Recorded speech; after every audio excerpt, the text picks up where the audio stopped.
اللہ کرے امتی بھی کبھی کبھی حضور کی یاد میں روئے۔ ایک تو یہ ہماری محفلیں ہیں نا جن میں مجبور کر دیتا ہے خطیب، واعظ، نعت خواں، تو مجبوراً بھی سبحان اللہ کہنی پڑتی ہے۔ کاش کبھی گھر میں بیٹھے بیٹھے بھی دل کرے اور ہم کسی نعت خواں کے دروازے پہ اسپیشل جا کے دستک دیں اور اسے کہیں دل بڑا پریشان ہے، مدینے والے کی کوئی نعت تو سنا۔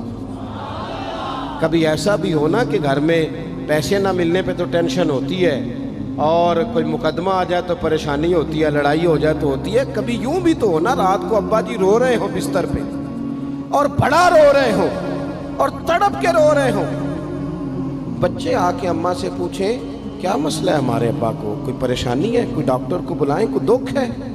اماں کہتی ہے جاؤ تمہارے والی بات نہیں۔ بچے اصرار کر کے کہتے ہیں نہیں اماں بتا تو صحیح مسئلہ کیا ہے؟ تو اماں ٹھنڈی آہ بھر کے کہتی ہے پتر تمہارے باپ کو نا نبی پاک کا مدینہ یاد آتا ہے، جنوں ویکھ کے ٹھردیاں اکھیاں نے تے جنوں ویکھ کے ٹھردا سینہ ہے، ربا تیری ساری خدائی چ ایک ہی تے شہر مدینہ ہے۔ پیسے جتنے آگے جی نہیں بڑے نے انہاں سٹیو تہاڈی مہربانی، اسی کڈی سمجھدار قوم آ، پہلے آپ ہی کھلاری دینے پھر آپ ہی کٹھی کری دینے، کیسی بات ہے۔ غوث پاک کی محفل میں لوگ بندے گنتے تھے، توبہ کس کس نے کی، ہماری محفلوں میں لوگ نوٹ گنتے ہیں اور اسپیشل بندے رکھے ہوئے نوٹ گننے کے لیے۔ بس کریں یار چھوڑ دیں، بڑا ہو گیا یہ کام ہماری۔ سنیں جی سنیں، اللہ خوش رکھے، اللہ آپ کو خوش رکھے۔ اور میرے بھائی اللہ جزات سنیں، ہمیں جو کچھ دین نے دے دیا وہ ہماری اوقات سے پہلے ہی بڑا زیادہ ہے، تو یہ نوٹ چھوڑ تو یہ تو بات ہی پیچھے رہ گئی ہے۔ سانو تخت ہزارے دی لوڑ کی ہے، نالے کی لگے شہر بمول دے نال اسی اپنی بال کے سیکنے ہیں، سانو کی لگے کسی اور دے نال۔ یہ چھوڑ دیں یہ کام، یہ کوئی اتنا مناسب نہیں لگتا۔ اللہ جزائے خیر دے۔ آپ توجہ کریں کیا عرض کر رہا ہوں۔ تو شدید حضور سید عالم صلی اللہ علیہ وسلم رو رہے ہیں آزمائش میں، امت کی آزمائش کو دیکھ کر حضور رو رہے ہیں کہ امت آزمائش میں۔ حضرت جبریل نے جا کے عرض کی یا رسول اللہ وہ جو خاص حساسیت ہے نا حضور کی طبیعت میں امت کے حق میں، اس کے لیے حضور رو رہے ہیں۔ تو رب کریم نے کیا پیغام دیا؟ کہا کہہ دو محبوب سے جا کے والا سوف یعطیک ربک فترضی، محبوب رب آپ کو اتنا دے گا کہ آپ اپنے رب سے راضی ہو جائیں گے، راضی کیا جائے گا امت کے حق میں۔ اور حضور فرمانے لگے جب تک ساری امت جنت میں نہیں جائے گی میں نے راضی نہیں ہونا۔ حضور کا یہ رشتہ حساسیت، چونکہ ہمارے پاس تو اب ہم بعض دفعہ لگتا ہے کہ زیادہ عالم ہو گئے لوگ، تو ہماری دیواروں پر نا اسکولوں کی دیواروں پر انگریزوں کے قول بھی اب لکھے ہوئے ہیں، تو کئی دفعہ پوچھنے کو دل کرتا ہے انتظامیہ سے کہ حدیثیں ساری یاد ہو گئی ہیں بچوں کو، جو تمہیں اب قولوں کی ضرورت پڑ گئی وہ بھی غیروں کے اقوال تک تم آ گئے ہو۔ اس قوم کو تم نے حضور کے فرامین سارے سنا لیے۔ او خدا کے بندو، حضور نے تو اتنا حساس کر کے یہ رشتہ بتایا ہے کہ باریک باریک نقطے بھی سمجھائے، یہ کام نہ کرنا دوزخ میں چلے جاؤ، یہ کام کرنا تمہارا فائدہ، ایک ایک بات کھول کے بیان کی۔ امت کے پاس ٹائم ہی نہیں ہے حدیثیں پڑھنے کا، وقت ہی نہیں ہے۔ ہمارا تو مزاج بن گیا نقطے سننے سنانے کا، نقطے۔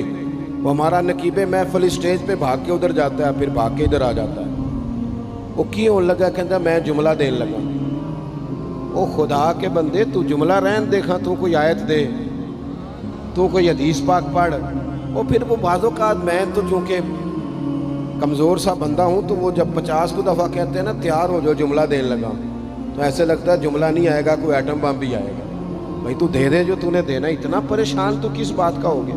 اور پھر سارے ہی کہہ رہے ہیں جتنے آئے، نقیب، نعت خواں، خطیب، سب کہہ رہے ہیں سارا قرآن حضور کی تعریف ہے۔ تو پھر پڑھنا چاہ رہا ہے تو بھی تو پڑھ، کوئی بھی نہیں رہا، کہی جا رہا ہے اپنی زندگی کے اندر۔ حضور نے جو ہمیں اسباق دیے، جمعے والے دن ٹائم پہ مسجد جایا کرو۔ مولوی نکمہ بھی ہو نا میری طرح کا، آپ وقت پہ جائیں گے تو وہ جلد تیاری شروع کر دے گا۔ آپ آخری 10 منٹ جاتے ہیں تو وہ کیا مولانا دیواروں کو تقریر سنائیں؟ تیاری کریں، حضور کے فرامین سنیں، اور نبی پاک صلی اللہ علیہ وسلم نے جہاں جہاں ہمیں اسباق پڑھائے ہیں وہ اس رشتے کی حساسیت کو دیکھیں چونکہ حضور نے بڑا حساس رشتہ بنایا امت سے، تو پھر امت کے دل بھی حضور کے حق میں بڑے حساس ہیں۔ اپنے مزاج کے لحاظ سے نا نرم طبیعت کے آدمی حضرت صدیق اکبر۔ کچھ لوگ نرم ہوتے ہیں نا بیچارے، جو گیا مان لی، جو گیا مان لی، ان کو لوگ تنگ بھی بڑا کرتے ہیں۔ یہ بھی میں آپ کو بتا رہا ہوں۔ وہ جس بندے کا پتہ ہوتا ہے نا کہ جناب اس کے پاس گئے تو یہ اکثر تاریں شارٹ بھی رہتی ہیں، تو وہاں ذرا جاتے بھی لوگ تھوڑی احتیاط کرتے ہیں۔ حضرت ابو بکر صدیق طبعاً نرم طبیعت کے تھے، کشادہ روئی، خندہ پیشانی مزاج کا حصہ تھا۔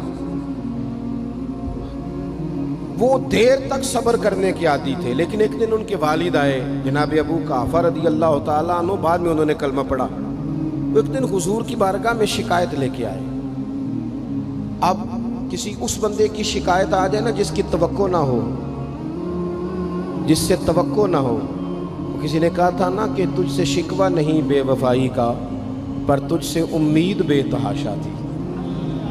تیرے اوپر امیدیں بڑی تھیں، تو نے یہ جو کام کیا نا یہ تھوڑا عجیب لگا ہے، تجھے نہیں کرنا چاہیے تھا۔ کوئی اور کر دیتا تو چلو بات اتنی سخت نہیں تھی، تجھے نہیں کرنی چاہیے تھی، تیری بنتی نہیں۔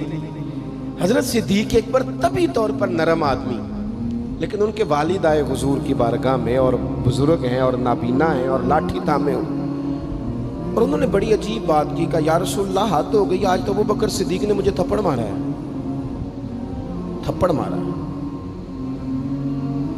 یہ ابھی وہ مسلمان نہیں تھے، شکایت آئی، کریم محبوب علیہ السلام کے گرد جتنے لوگ کھڑے تھے محو حیرت ہو گئے کہ ابو بکر صدیق یہ کام کریں گے۔ حضور نے فرمایا بلاؤ نا جناب صدیق کو، حاضر بارگاہ ہو گئے، ہاتھ باندھے، نظر جھکائی ہے۔ حضور نے فرمایا ابو بکر لوگوں کو تو یقین ہی نہیں آ رہا، تم نے تھپڑ مارا باپ کو؟ خاموش کھڑے، خاموش۔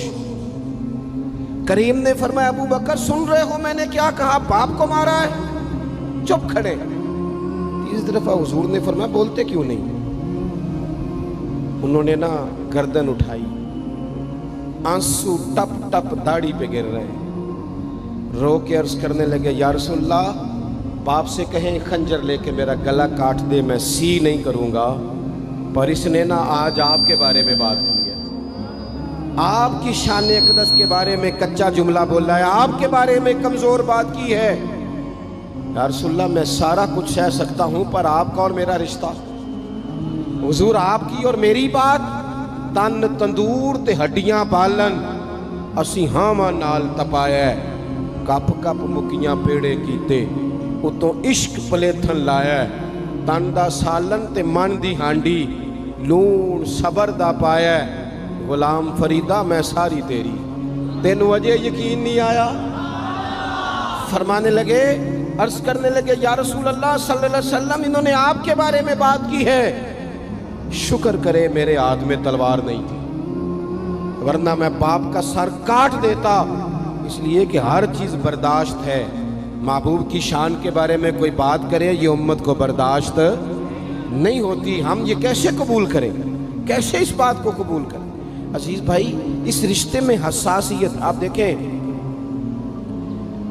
صحابہ نا اس حساسیت، اور صرف ناموس رسالت کے مسئلے میں نہیں، ہر مسئلے میں وہ حضور کے حق میں حساس۔